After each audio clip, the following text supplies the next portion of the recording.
আমাদের ঢাকার লালবাগ কেল্লার সেই রহস্যময় সুড়ঙ্গ গেটটি কেন চিরতরে সিলগালা করে বন্ধ করে দেওয়া হয়েছে, ওটার ভেতরের আসল রহস্যটা কি আপনি জানেন?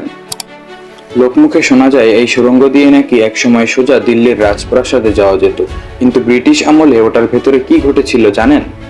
এই সুড়ঙ্গর রহস্য উদ্ঘাটন করতে ব্রিটিশরা প্রথমে ওটার ভিতরে একদল হাতিকে পাঠিয়েছিল, কিন্তু সেই হাতি আর কখনো ফিরে আসেনি।